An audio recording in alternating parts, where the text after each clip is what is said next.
کہ بلبال کے نواحی علاقے میں ٹرک الٹنے سے 4 افراد جاں بحق ہو گئے۔ 8 زخمی ہوئے۔ ٹرک پر چارہ لدا ہوا تھا جس پر 12 مزدور سوار تھے۔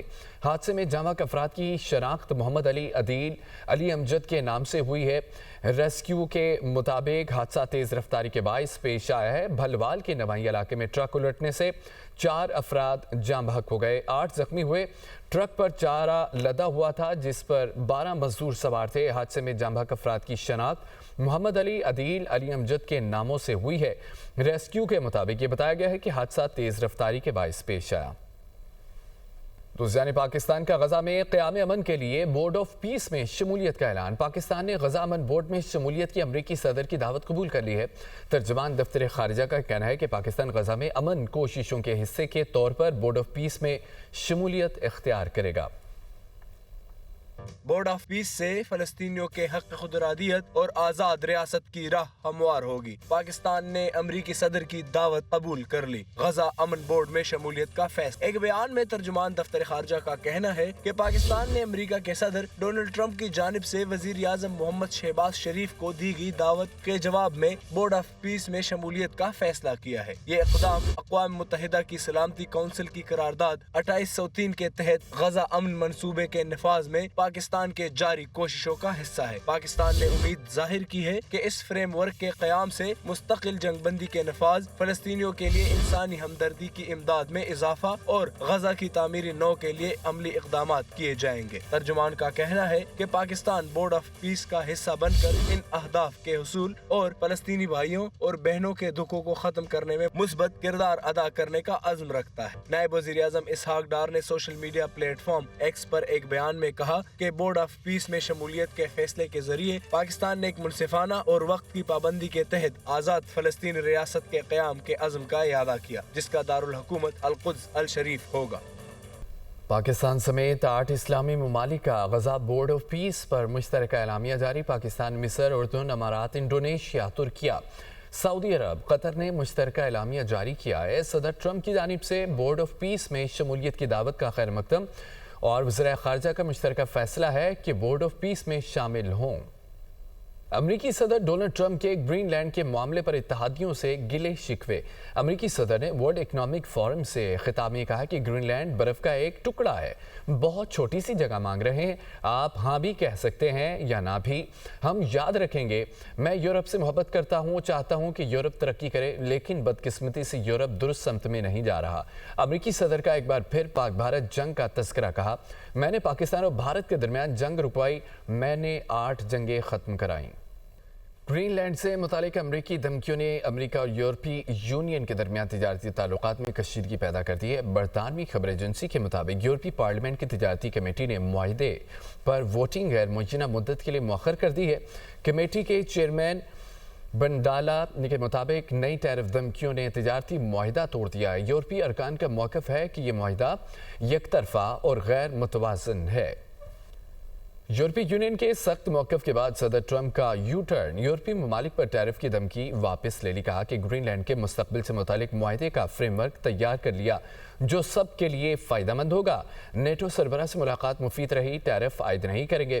گرین لینڈ سے متعلق گولڈن ڈوم منصوبے پر مزید مذاکرات جاری ہیں، جن کی قیادت نائب صدر جے ڈی وینس، وزیر خارجہ مارکو روبیو اور خصوصی ایلچی سٹیو وٹکوف کریں گے۔ ڈنمارک نے گرین لینڈ پر امریکہ سے معاہدہ یا مذاکرات کو مسترد کر دیا۔ ڈنمارک کے وزیر اعظم نے کہا کہ امریکی صدر کی جانب سے فوجی طاقت استعمال نہ کرنے کے بیان کا خیر مقدم کرتے ہیں۔ ڈنمارک کے وزیر خارجہ کا کہنا ہے کہ ہم امریکہ کو لاحق خدشات کا ازالہ کرنا چاہتے ہیں اور معاملہ ایسے ختم ہو جس سے گرین لینڈ کے لوگوں کا احترام ہو۔ روسی صدر ولادیمیر پوٹن کا غزہ پیس بورڈ میں شمولیت کی دعوت پر صدر ٹرمپ سے اظہار تشکر۔ کہا کہ روس نے ہمیشہ بین الاقوامی استحکام کو مضبوط بنانے کی ہر کوشش کی حمایت کی ہے۔ موجودہ امریکی انتظامیہ یوکرین بحران کے حل میں بھی فعال کردار ادا کر رہی ہے۔ گرین لینڈ کے معاملے پر یورپ کو مخاطب کرتے ہوئے کہا کہ یہ مسئلہ یورپ خود حل کرے، روس اس تنازع کا فریق نہیں۔ مزید یہ بھی کہا کہ امریکہ میں منجمد کیے گئے روس کے $1 ارب کے اثاثے واپس کیے جا سکتے ہیں، جو خطے میں امن کی کوششوں کے لیے ایک اہم پیش رفت ہو سکتی ہے۔ आगे बढ़ते हुए आपको बताएं कि गुल प्लाजा में आग कब लगी, धुआं कहां से उठा, शोले कब भड़के। हुकाम ने सीसीटीवी कैमरों की मदद से टाइमलाइन तैयार कर ली। जराये के मुताबिक सीसीटीवी कैमरों के मुताबिक प्लाजे की पिछली तरफ 10:07 पर आग लगी। 10:08 पर धुआं नजर आना शुरू हुआ। 10:12 पर आग के शोले नजर आए। एम्बुलेंस पहुंचना शुरू हो गई। आग को पिछले हिस्से से अगले हिस्से में पहुंचने में 11 मिनट लगे। गुल प्लाजा के एम जना रोड पर साइड पर 10:18 पर आग नजर आई। गुल प्लाजा में आग कब लगी, धुआं कहां से उठा, शोले कब भड़के। हुकाम ने सीसीटीवी कैमरों की मदद से टाइमलाइन तैयार कर ली। एसएसपी सिटी आरिफ अजीज ने तस्दीक कर दी। अब तक सानेहा गुल प्लाजा में जाँ बहक अफराद की तादाद 50 से तजावुज़ कर गई। मार्केट जो है वो हमने इसलिए बंद कराई है कि रेस्क्यू के काम में कोई भी जो है वो हम बर्दाश्त नहीं कर सकते कि कोई स्लो उसमें कोई प्रोसेस हो। हमारी सबकी जो प्रायोरिटी है वो इस वक्त जो है वो रेस्क्यू के ही काम है। डीआईजी साउथ का कहना है कि गुल प्लाजा इमारत का मलबा उठाने और लापता अफराद की तलाश के हवाले से रेस्क्यू का ऑपरेशन जारी है। डीसी साउथ ने बताया कि ऑपरेशन के दौरान लाशें मिली हैं जो मुकम्मल तौर पर जली हुई हैं। एक भी बंदा मिसिंग होगा तो हम ऑपरेशन नहीं रोकेंगे, लेकिन हम उन हिस्सों पे पहुंचने की कोशिश जब कल 2 दिन से कर रहे थे, अब हम पहुंच चुके हैं उन हिस्सों तक जहां से हमें मजीद इम्कान है कि कुछ और भी हमें ह्यूमन रिमेन्स या डेड बॉडीज मिल जाएं। लापता अफराद की फहरिस्त में 86 अफराद का इंदराज किया जा चुका है। पुलिस सर्जन का कहना है कितनी लाशें मिली हैं ये कहना कबल अज़ वक्त होगा क्योंकि आज़ा की शक्ल में हैं। लाशों की शिनाख्त के लिए डीएनए सैंपल लेने का सिलसिला जारी है। 51 लवाहिकीन के नमूने भी लिए जा चुके हैं। फायर ऑफिसर जफर खान कहते हैं कि कोशिश है कि मलबे तले दबे लोगों को निकाला जा सके। जहाँ तक फायर फाइटर्स जा सकते हैं उन्हें वहाँ भेजा जा रहा है। इमारत की छत पर जाने वाले रास्ते पर ताला लगा था। जो एरिया आपका बेसमेंट का दब गया है बिल्डिंग गिरने की वजह से, बैक साइड का खासकर, वो अभी सर्च नहीं हुआ है। ज़ाहिर तो वो दबा हुआ है पूरा फ्लोर। जैसे जैसे वो मलबा उठेगा वो क्लियर होगा। इसी तरह ऊपर जो बिल्डिंग हैगी फर्स्ट, सेकंड, थर्ड और ग्राउंड, ये फ्रंट साइड से तो जो है क्लियर हो चुका है, देख चुके हैं, और जितनी बॉडीज यहाँ से रिकवर हो चुकी हैं आपके सामने। इंतजामिया के मुताबिक मार्केट बंद होने का वक्त था, इसलिए बेशतर दरवाजे बंद किए जा चुके थे। सानेह में लापता नौजवानों के वर्सा ने एहतजाज किया। लापता होने वाले साद, मोहसिन और आरिफ के अहले खाना ने कहा कि 5 रोज से इधर उधर भटक रहे हैं, अपने प्यारों को ढूंढ रहे हैं, लेकिन कोई हमारी बात नहीं सुन रहा। नाज़रीन, सानिया गुल प्लाजे को 5 रोज गुजर गए। मुर्दा खाना और अस्पतालों के बाहर अपने प्यारों के इंतजार में लवाहिकीन की आंखें पथरा चुकी हैं। ये रिपोर्ट देखिए।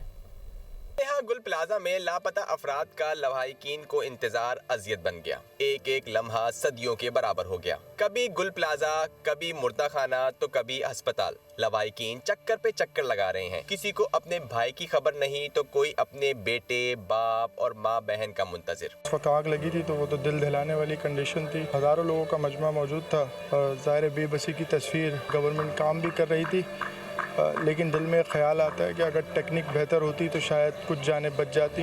निकलने का कोई रास्ता नहीं है, मेरा दम घुट रहा है। ये उसके बाद तो कलमा पढ़ रहा था, कलमा पढ़ते पढ़ते पढ़ते वो चला गया बेचारा। 20 साल से यह काम कर रहा है वो मेरा भाई। क्या हम करे? तुम कुछ कर तो नहीं रहे, लेकिन कम से कम हमें तो करने दो, आवाम को जाने दो भाई। तुमसे कुछ नहीं हो रहा है तो बाहर के बंदे भेजो भाई, आवाम को भेजो, वो कुछ कर लेगी। हमारा भाई है और हम 5 दिन से आ रहे हैं। जब पहले दिन आग लगी उसी दिन पता चला, 3 बजे हमारे भाई को एक बंदे ने देखा। हम आए, हमने बोला जिंदा है, हमें अंदर जाने दो। यहाँ के सदर ने बोला कल आए, बोला कल आए, बोला कल। रोजाना ही मर रहे हैं ना, हमें जाने दो। भाई के साथ हम भी चले जाए। मेरी बहन का शोर है भाई, मेरी बहन है बेचारी को बेहोश हो जाती है। छोटे छोटे बच्चे बोलते हैं मेरे अब्बू कब आएंगे, मेरे अब्बू कब आएंगे। भाई हम गवर्नमेंट को इतना बोल रहे हैं कुछ भी नहीं करो, अब हमें जाने दो, हमें इजाजत दो। इनसे कुछ नहीं होगा, इनसे कुछ भी नहीं होगा, ये सिर्फ तमाशा देख रहे हैं। मेरा देवर है, कुछ पता नहीं है। 5 दिन से मीडिया आ रही है, यही पूछ रही और जा रही है। बताइए अब क्या करें हम? दिलासा देते चली जाती है। कुछ कह भी नहीं सकते, किसको अपना दर्द सुनाए, किससे हम बात करें, किसको सुनाए। कोई ऐसा वजीर, कोई ऐसा कोई बंदा नहीं आया हमारे पास कि भाई आओ इनसे बात करते हैं, इनके दुख में शामिल होते हैं। तो कोशिश कर रहे हैं कि यार जब आग लगी तो उस दिन से कोशिश हो रही है कि यार कहीं से हमने कुछ ताले तोड़े, कहीं से जब जिस वक्त आग लगी थी उस वक्त बात करा वो कोशिश कर रहे थे कि अंदर जाएं, फिर हम वहाँ पहुँच भी गए दुकान के सामने, फिर रेस्क्यू को बताया तो वो जाने नहीं देते। ये 5 रोज भी गुजर गए, लेकिन सब्र, दर्द, बेबसी जो खत्म होने का नाम ही नहीं ले रही। लवाहिकीन की कोई दाद रसी करने वाला भी नहीं। पुलिस सर्जन डॉक्टर समिया का कहना है कि डीएनए के नमूने ले लिए गए हैं, लेकिन रिपोर्ट आने में वक्त दरकार होता है। DNA is a lengthy process in the sense कि हमारे पास ये साइंटिफिक है, जो भी आइडेंटिफाई होता जाता है उसको हैंड ओवर कर दी जाती है, उसकी बॉडीली रिमेन्स हैंड ओवर कर दिए जाते हैं। सानिया गुल प्लाजा में लाशों की बाकियात मिल रही हैं, जिसकी वजह से उनकी शनाख्त का अमल मुश्किल होता जा रहा है। कराची में सानिया गुल प्लाजा के बाद डिप्टी कमिश्नर साउथ ने मुख्तलिफ इलाकों की 6 ज़ेर तमीर इमारतें सील कर दी हैं। DC साउथ जावेद नबी खोसू का कहना है कि सील की गई इमारतों में फाइटिंग के आलात नहीं लगाए गए, इमारतों में हंगामी आलात के लिए महफूज रास्ते नहीं बनाए गए। ज़िला जनूबी में मुजमी तौर पर 48 ज़ेर तमीर इमारतों का काम रोक दिया गया। पहले फेज़ में ज़ेर तमीर इमारतों का मुआयना किया जाएगा। फायर सेफ्टी ना होने वाली पुरानी इमारतों का डाटा भी जमा किया जा रहा है। जिन इमारतों में फायर सेफ्टी सिस्टम नहीं, उनके खिलाफ भरपूर कार्रवाई होगी। तमाम असिस्टेंट कमिश्नर्स को कार्रवाइयाँ तेज़ करने के लिए अहकाम दे दिए हैं।